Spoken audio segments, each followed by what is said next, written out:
Hello, everyone. I would like to welcome you to the 11th session, Allow and Ask White Privilege by Dr. Rochelle Newton from NASITC. She will introduce herself before she starts, but I would like to go over some housekeeping items first. So we have participants from different parts of the world, which means that they won't be able to join us today. That's why we're recording this session.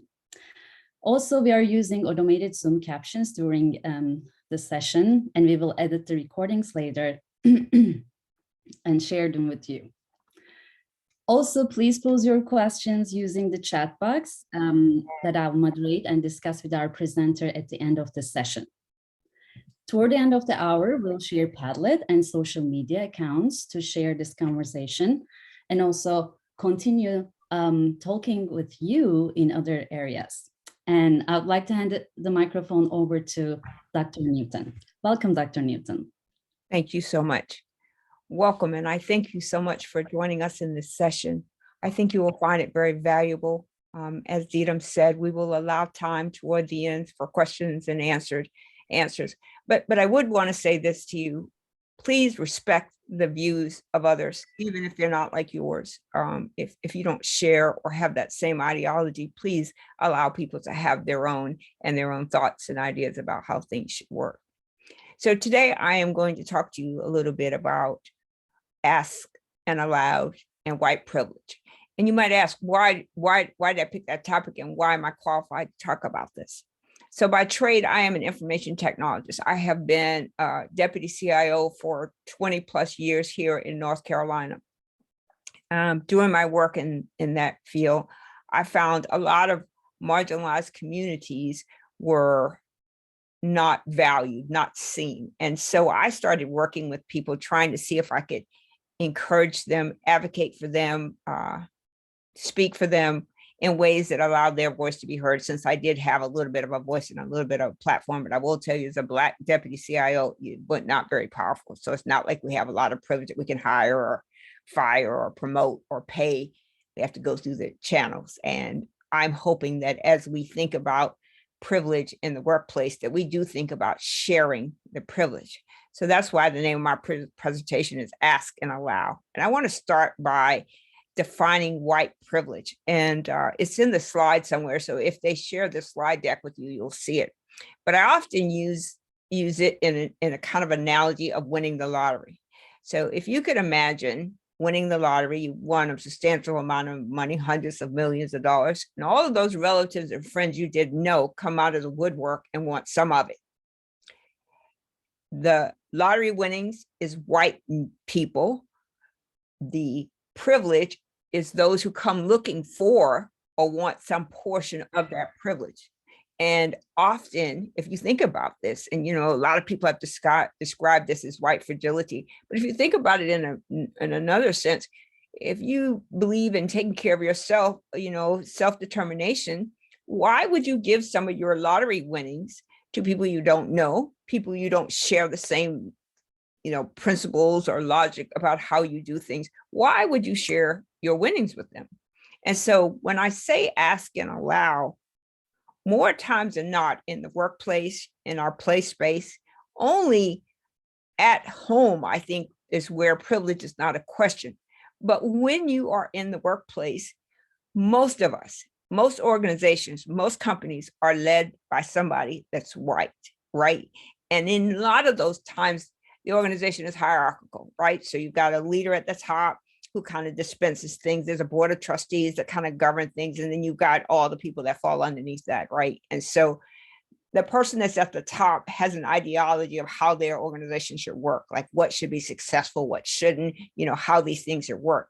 And many of us, once we start hiring people, we see them as nothing more than people in work. And we try to manage that. You cannot manage people. You have to manage tasks. And so when you get into the space of managing tasks, is where you get to the place where privilege becomes an issue all the time. And I can give you several examples of this, but I will say this part best describes this for me is, you've been assigned a responsibility. So let's just say you are in charge of information technology. You've got a budget, you've got deadlines, you've got mission statements, you've got goals and objectives. All these things fall in there. So you're in charge And so you've got to get this work done. You've got deadlines, you've got budget restraints, you've got all these things that's factored in there. And at the same time, where our leadership, and maybe most of our leadership coming down to you get to mid-level management, is white, what happens to the Black and brown, red, and yellow people in those spaces? What happens to them?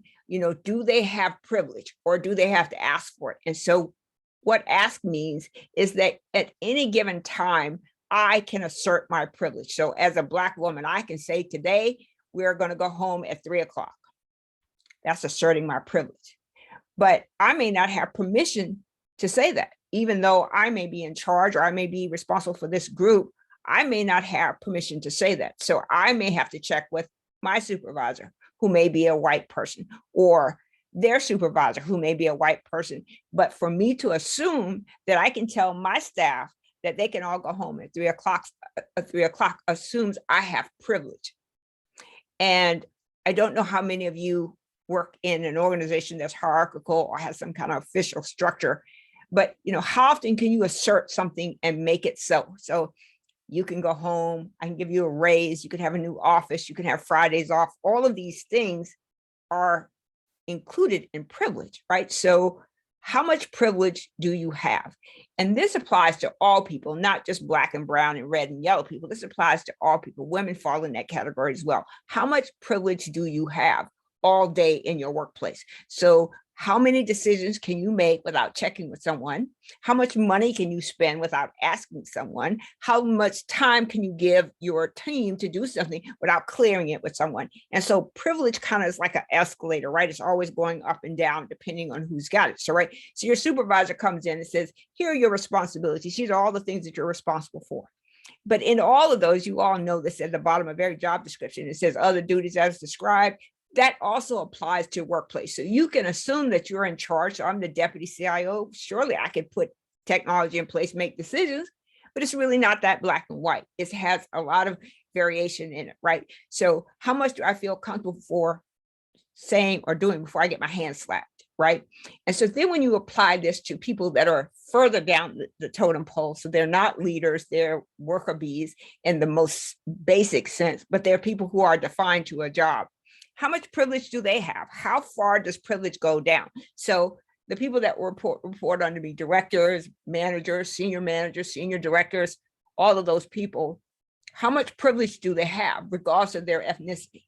So, and that depends on how much privilege I have, right? So if I'm in charge of this team, my privilege transfers down the chain, and how much of it I share and how much of it I feel comfortable that I have to do my work. As we look as a society, we are the most chaotic I think we've been since the initial foundings of America. You know, there's so many things up in the air. We have so much violence. We have so much racism and discrimination and harassment and bias everywhere. And our society seems to be upside down where it comes to equality, equity. And so, Dina, will you advance the next slide, please? So I want to go over these terms with you and see if they resonated with you. Do you know that diversity simply means different? It does not mean anything that is applicable to change. So I'll give you an example. Company I was working with here where I live, big company, you know, close to 10,000 employees. And, you know, the first thing the person who asked me to come and help said, we are a very diverse organization. And I said, tell me what you mean by diverse. Well, we have an array of job titles. We have an array of people from different backgrounds. But at the end of the day, everybody in the organization was still white and male that were doing this coding. So diversity can be applied for an advantage or for a disadvantage. So if a company is trying to navigate diversity, inclusion, and equity, they find terms that work in the space that they are, right? So if I have to comply with a government grant or some endowment requirement or whatever it might be, what's the criteria that falls in there? So does it say you have to have a diverse team? Does it say you have to be inclusive? Does it say you have to be equitable? And that's always a question. So it goes back to that thing of of privilege, right? So who defines these things? Inclusion means I'm allowed to participate. I can come in, I can do what I want. And equity is fairness. So when you put those three words together, difference, admittance, and fairness in a sentence, you get what is really an inclusive environment. The next thing I want to tell you about is this term that is floating around, and I hear people talk, I heard on television, I hear that people, students, and communities of color. I want all of you to go home tonight and open your box of Crayola crayons. I know you all have one because I still have mine from 1901. Your Crayola crayons, and check and see if there's a white crayon in there. If there is a white crayon, a beige crayon, or a pink crayon, you cannot call people of color, black, brown, orange, yellow, as people of color without including white. So we are all people of color. So if you are trying to make a distinction for black and brown communities, again, going back to that privilege, then stay away from people of color because you're more inclusive than you are exclusive. Just because someone said that that's how you define black, brown, orange, yellow, green, purple, and all those other things is not correct. That's just someone came up with that. Someone said this is what we should call these people. I don't subscribe to that. If you lump me into a bag of people of color, I'm going to come out because that's not what I am. I am a Black woman, and I'm very proud of my heritage, but I am a Black woman, and I'm very comfortable in my skin, and I wouldn't want to be anything other than what I am, a Black woman. I wouldn't want to be a Black man, a white man, whatever. I'm happy with what I am. And then I want to say one more thing about the language of race, right? So how that applies to privilege. So think about this, and I want to go back to the people of color and communities of color. So that's privilege. So someone with privilege came up with that term, people, students, all of those things about color. So if you think about it in that simple way, that's another application of privilege. So moving on to the language of race. So let's say that you are at work with your colleagues, your coworkers, and one has a very fragrant meal, say smells spicy or smells like something, but a very fragrant smell to it. And you ask, what is that? And the person may say, chicken, beef, rice. That's all. Why does it smell that way? That's again privilege, right? So that you can assume that you can ask somebody that. My hair, through various things in my life, I have gone from curly hair to straight hair to afros. I can't tell you how often people ask me, can they touch it? These are things that assert privilege in ways that we don't really understand. Like, so we make assumptions about things. If you see people walking around, so, almost everywhere we go, we see people walking down the street, highways, and all these things. You making a judgment or an assessment about that person. That's privilege. And understanding what privilege is and understanding how privilege is used every day in our society is how we got to where we are now. Dina, will you advance to the next slide?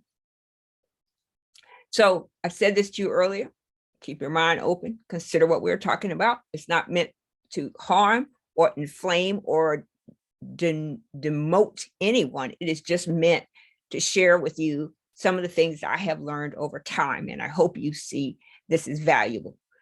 I want to say this, asking questions. I think Dietem already said that to you earlier. So we want you to ask questions, but we also want you to be human. And we want you to take your humanness away from this conference and apply it in everyday life. So when you see someone on the street or someone in your office or something, make sure that you do what you can to connect with that person or engage with that person so that person might feel valued and seen. Please, next slide, Dietem. So these are terms that came from a very powerful group called Racial Equality Institute. And so they define these terms. White privilege, I define. So that we believe that one group's ideas, thoughts, beliefs, behaviors, traditions are better than anyone else's. Why would they be? Because you think about this in the most practical sense, what is America? So the pilgrims, colonists, whatever you want to call them, came to America in relief of what they felt like was oppression in England, and they wanted freedom. And so they fought Revolutionary War and they got freedom, right? Or some version of freedom. Then at some point, we go get a group of people from another continent and bring them to do our labor. And they do this without pay. They do this without decent food, without anything other than the labor of their bodies and the traditions that have happened to them over time.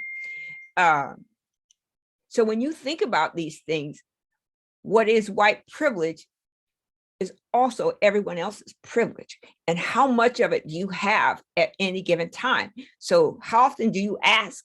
You should know how often you ask for that privilege. So if you have to go in your boss's office and say, hey, can I give Joe a raise? Hey, can I promote Sally? Hey, can I give all my team Fridays off? That's where the privilege varies, right? So the person who says yes to that question has more privilege than the person that's asking the question. And so you have to always think about it in that way. And you and your boss or your supervisor, or however you label them, might be great friends, but you have to see that privilege where it happens all the time. And so I want to tell you a term, and it's somewhere in the slide, I don't know where it is, but how many of you have experienced what we call heaping, right? So you're sitting in a meeting. In this case, me, I'm sitting in a meeting with a whole bunch of people, and I say, hey, I think we should move our services to Amazon Cloud and move the other half to Google Cloud. No one says a word. Crickets, just like this sound where we are right now. Crickets, not a single sound. My colleague to the left, a younger white guy, says, you know, I think cloud services are the way we should go. I think we should split it in half. Everybody in the room, oh my God, that's a great idea. We should have thought of this a long time ago. Can you get on it? I just said the same thing. I said it earlier.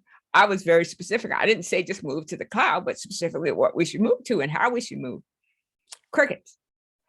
We call that he-peat, right? So it isn't a thing until a man says it. Woman needs validation. Again, privilege, right? So my ideas and my thoughts and my beliefs about things are not necessarily engaged and appreciated as my colleague. And I have that happen to me all the time. And so in this, and Dina, will you move to the next slide?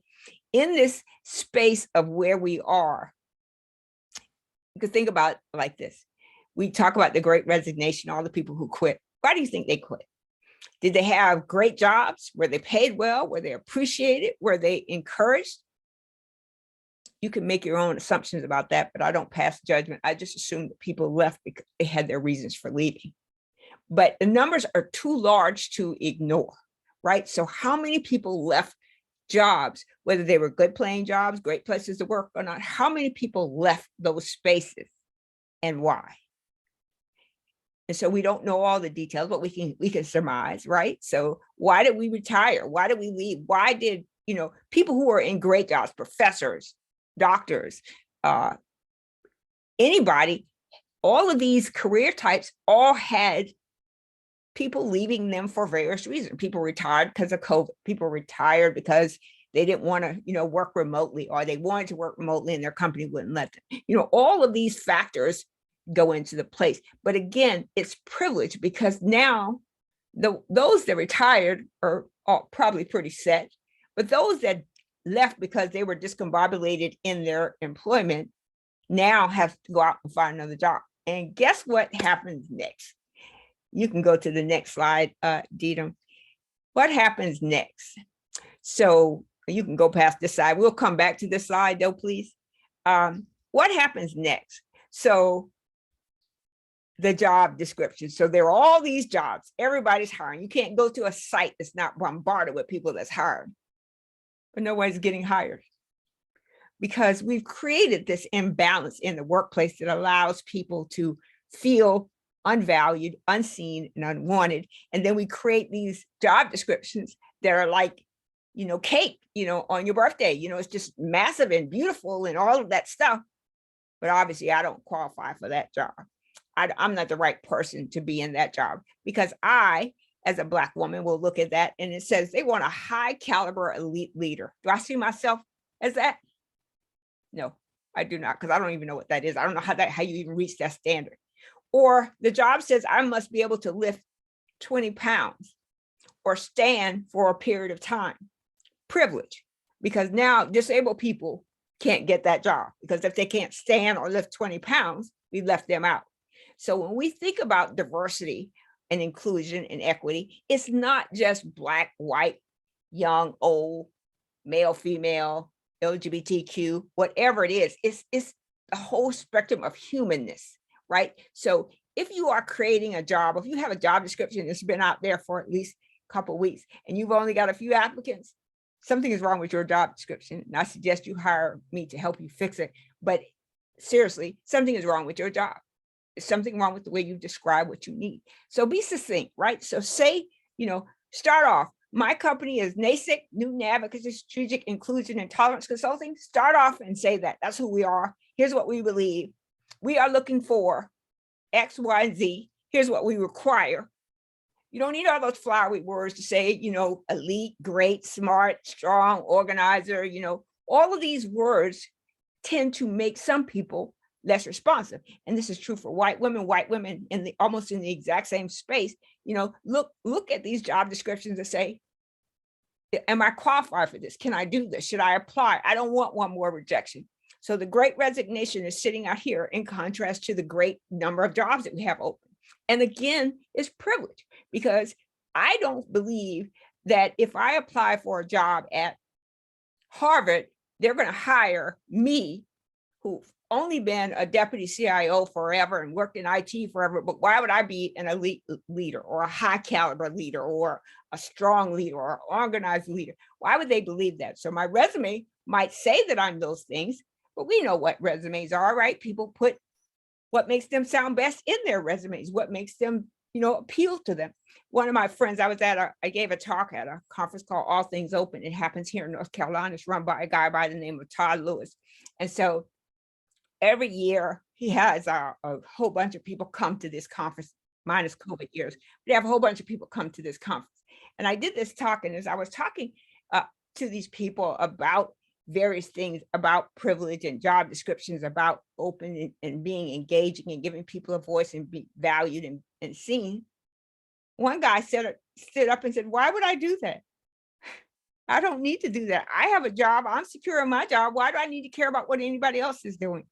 Again, privilege all the way along the way. And so if you look at these job descriptions, if you look at the language, if you're looking at the way these things are defined, almost always they're moving us from this place to that place. I just want to talk about critical race theory just for a small second. I'm not going to even dwell on it. The fact that it is in debate, that we're having these discussions about critical race theory, there are commercials for candidates running for office here in North Carolina. One says that the Constitution is replete with slavery. And a politician thought that was just racist, like that was just so terrible that some white woman would say that the Constitution is replete with slavery. If you don't know your history, you aren't going to get very far in your privilege.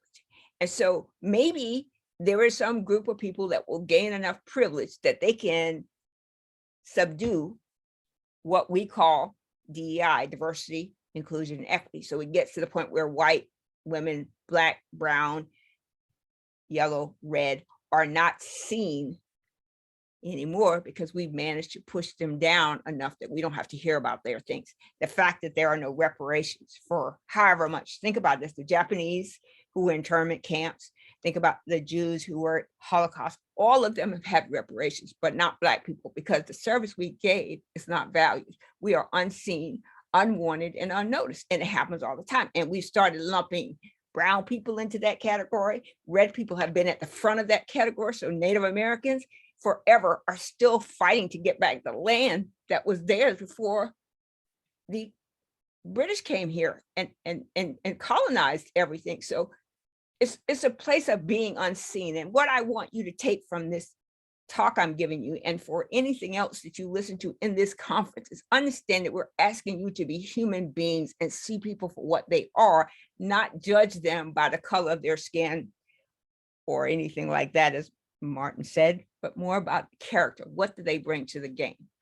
And none of us are perfect. None of us come to this game with all the tools to play. We learn as we go. Some of us get better, some of us advance faster than others, but the game is still being played. So I ask you, when you think about someone, and you can advance this slide as well, Dee. When you think about someone from the situation of race, think about what that means for people who have been marginalized for years and are still trying to find their way in a platform, in a process that has been exclusive to them for a long time. And so just because we're in the job place, so you could say, well, we have Black people that work here, we have brown people that work here. I'm almost guaranteed very few. We have Native Americans that work at your place, because the number of Native Americans in higher education is some minuscule number. I don't remember what it is anymore, but it's terrible. And then, you've got yellow and variations of that color. All of those in your workplace, so you can claim you are diverse, inclusive, and equitable. But if those people do not feel valued, if they don't feel seen, if they don't feel like they matter, it's just a matter of time before they leave you. Because we all know, it's been researched to death, money is not why people leave jobs. People leave jobs because they don't feel valued, they don't feel appreciated, they don't feel like they matter. So there is no one else I would rather be than who I am. But the world that I live in constantly judges and minimizes me and tells me I'm not valuable. I just ask all of you to see the humanness in yourselves and then apply that humanness to others, so that we can get to a place where we feel comfortable giving our best. Because when you talk about asking aloud, think about that for just a minute. So you've got a team of people sitting around the table who are working for you, your goals and objectives, and they don't feel like they have enough privilege to act on that. And so you might say, well, I give everybody directions and they go off and do it. Sure they do. But do they go all the way, or they just go as far as you've allowed them to go? And one more analogy, and I'm sure you're not going to appreciate this, but think about your dog on a leash. How far do you let your dog go? That's privilege, right? So how far can this dog go away from me before I feel uncomfortable about that? Now apply that to the workplace. Apply that to where we socialize and gather, bars, all of that stuff. Privilege shows up every single day, and it shows up in various ways. Some of us assert privilege, so you have women who don't mind being, so Hillary Clinton is the best example, who don't mind being attacked from every different place simply because she asserted her beliefs and her philosophies.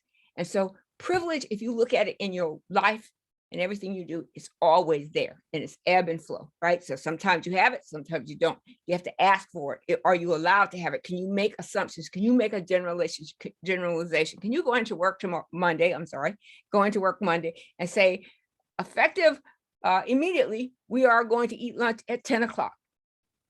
That's a terrible generalization, but you get my point. Can you go in there and say that and have that happen? And if you know the degrees of privilege you have, you know what you can and cannot do. Now apply that privilege to people who are not used to having privilege. Apply that privilege to people who are used to asking and being allowed to have a seat at the table, a voice in the conversation. And this applies, unfortunately, not just to Black, brown, red, and yellow. White women fall in this category a lot. They go home, they start a family, they raise their kids, and they want to come back. Well, can you come back as a part-time? Can you come back in a different role? Fathers who go out on paternity leave. How long have you been out? We may have to reassign you. We may eliminate your position, recreate your position, all of these things. So privilege is always in flux, especially in the workplace. And I ask you to consider everybody an equal as often as you can. Dita, is there any more slides? Yeah. So this slide here, I just want to tell you a little thing that might be shocking to you. So a few years ago, I had a white guy that worked for me, and he said he would never work for N. So I'm not going to say what N is. And so then he goes to human resources and said, I called him an N. Now he's white, so I don't know why I would have called him, but that word is very painful for me. But let me tell you the good part of this. So I have 2 children, 2 adult children, 2 only children, one older than the other. Won't tell you how old they are because my daughter might kill me. But 2 children, and my youngest son is a gamer. He's nationally recognized gamer. He's been gaming for a long time. He and his crew, and I don't know how many of them, I guess 5, but I don't know, are often talking while they're gaming. And they use the N-word, like white guys call black guys that, black guys call white guys that, Asian guy calls a black guy that, and they go back and they're all comfortable with the word.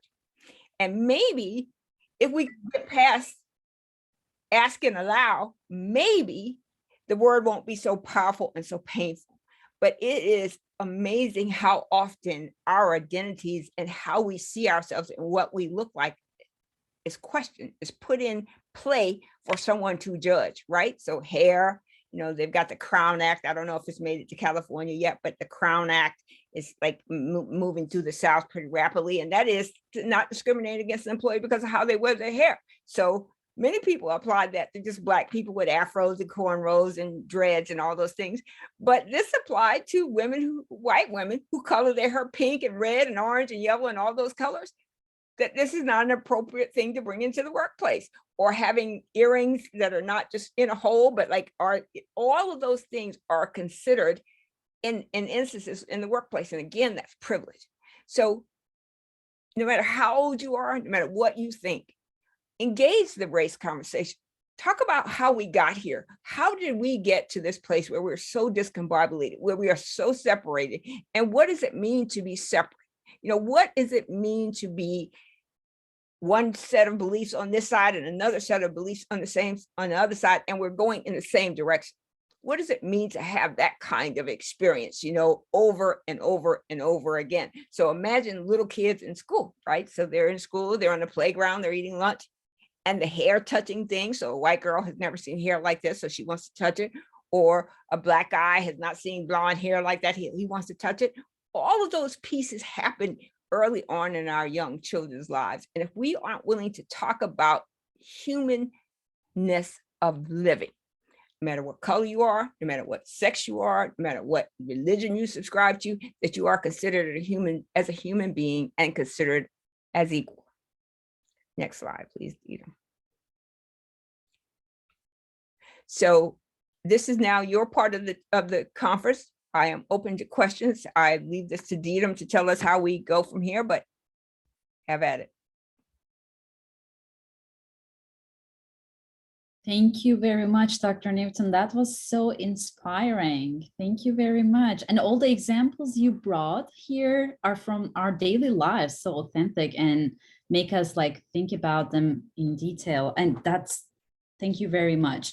And one thing I would like to repeat is we are all people of color. Thank you so much for reminding us that. Also, one more thing I'm going to pass the microphone to the audience, but I would like to highlight one more thing about the job description. Do you know if there are any research studies done on how inclusive our job descriptions are? Do you know any studies out there, or nobody has done that before? SHRM has looked at job descriptions, and they make recommendations to companies. And SHRM is the Society for Human Resource Managers. They've been around for a long time. They spend a lot of time researching these kinds of issues and providing this kind of input. But I will say that if you look at the people who are able to turn a job around quickly, so think about the Googles, the Apples, the big companies, how easy it is for them to hire and replace ineffective and effective workers. They do it well because it's almost like they've got people in standby waiting for these jobs as they come along. So when you think about writing your job, you can go look at what SHRM says, but you can also just use common sense, right? So I want to hire a help desk support person. What do you need? Must have good phone skills, must be on time. Whatever your requirements are, that's all you need to put in there. You don't need to put in there, must have worked at, 17 institutions as a help desk technician. It's defeating for the job. Just put in the job what you need. So last week, I wrote 50 job descriptions for an organization, 50. And I was sitting there thinking, these are standard template jobs that they have. They hire it all the time. How could you be so far away from center, right? So to be unbiased, to be fair, to be equitable, how can you be that way? And a lot of companies don't think about this. They just think, here's what I want to say, and I want to get the best candidate for it. But do you get the best candidate by putting all of that other excess stuff in the job description? I hope that was helpful, Dita. Yeah, thank you very much. And we have a question in the chat box. Is it SHRM? SHRM. So yeah. Society for Human Resource Managers. Okay, Perfect, thank you. And I would like to say in some cultures, Dr. Newton, it's even worse because their job description includes like presentable, like words like presentable or what is that? Younger than 40 or 30 or I've seen all of it. I've I seen it know, all. or even single, like not married. Like it's so interesting. But thank you so much for all these great reminders. I think the part that we should consider is we don't talk about disability as a handicap or a bias, right? So people who are disabled, you know, the job descriptions almost all eliminate all of them. You know, veterans, you know, the same thing. So across the entire spectrum, all of these jobs, which are meant to recruit people and to request people to apply and to consider, they don't even consider themselves eligible or qualified for that. And then there's the part of, you know, so what happens when I come into the job? And this is something I do with women all the time in regards to the color of the woman, is to say, when you get a job offer, you're in your best position to negotiate. And you should never accept a job without negotiating. So if you want to be off on Fridays, if you want, you know, higher pay, you want to work remotely, you want to eat your lunch in your office with the lights in the blind, whatever it is, this is your place to negotiate what you want for your career. Because if you're going to be happy at this place, just like you're happy to have this job, they're happy to have you. And this is the time when you get, so 6 months in, a year in, your position of negotiation deteriorates significantly. So you need to negotiate upon acceptance of the job, but you also need to highlight in the job things that were concerns to you. So if you have a job, you know, that's out there and you say, oh, I want to apply for this job, and you apply, it doesn't hurt you. And I always suggest people do this instead of just sending it to an application tracking system, which most companies have. You send in a resume, it kind of goes through this system, and it kicks out or includes whoever it thinks is appropriate based on the criteria put in the job description. So those bullet points, you know, required, you know, must, or whatever. So that's what it's looking for. But it also then starts looking, the bias in those things start looking for, where do you live? You know, how old are you? How were you educated? So just between you and I you must promise never to tell anyone this again. I'm 62 years old. I am a unhireable CIO. If you woke up tomorrow and you said, hey, I want to hire you, Rochelle, the first thing you're going to do is factor that I'm 2 years from 65. I'm 7 years from 70. So all of that gets considered in the job place. So I ask you all the time, when you're thinking about looking for a job or applying for a job, please consider who is going to see those jobs, and then put those jobs in places where it's just not in the, so not just a Chronicle Higher Ed or Inside Higher Ed or Indeed or whoever. Go to historically Black colleges, go to private and small private institutions, women colleges, you know, make sure it's getting a diverse audience as possible. Thank you very much again. I see that there are a few more comments in the chat box. And Emma said, I agree, most job posts make me feel like I'm not qualified, so I don't apply. So I'm right there with you, Emma. I'm right there with you. When I retired, I thought, well, you know, I left Duke and I went to Duke Health, and then I left. And I was thinking, okay, well, all of this experience, all these years, I should apply for a job. No. I mean, I think I applied for 17 jobs. None of them was I qualified for. I was like, okay, I quit. Doug has a similar comment to respond, Emma. As someone who falls prey to imposter syndrome, I'm often looking at a job that I'm overqualified for and thinking, I wonder if they would consider me, right, Doug? Right. But Doug, I would say this to you. Don't go through the traditional process of just applying for a job. Write to the hiring manager, write to the president, write to someone and tell them who you are, because you are invisible until you get in front of somebody. So that job application you submitted may be sitting in a database just waiting on somebody to pick it, or any number of things. But if you give yourself the advantage of saying, hey, I applied for your X position and I'd like to be considered, here's just a short list of my qualifications, please consider me. Thank you very much again, Dr. Newton. Do we have any final comments? We have 3 more minutes to end the session. So if you have any questions, any final comments. Absolutely. I thank you all for joining me here today. I realize this is your time that you gave to me, and I'd like to thank you very much. I hope you got something out of this chat with me. I hope you will follow me. So on LinkedIn, I'm Dr. Rochelle Newton. I have a YouTube chat where I do diversity chats and diversity chats are just a struggle from point A to point B. How did you get here and what the things that happened to you? So there's that. I also have an inclusion company. So if you need help with your job descriptions, I can help you in any way. For a fee or for free, I will help you in any way I can. Thank you so much. That's really good to know, Dr. Newton. Can you put your LinkedIn account or email address in the chat box again? I will. Perfect. Thank you. And thank you again, everyone. If you don't have any other questions, we can end the session. Our next session will start at 12, Community Building Active Learning Strategies. It will start at 12, so maybe we can take a quick break until then. Thank you very much.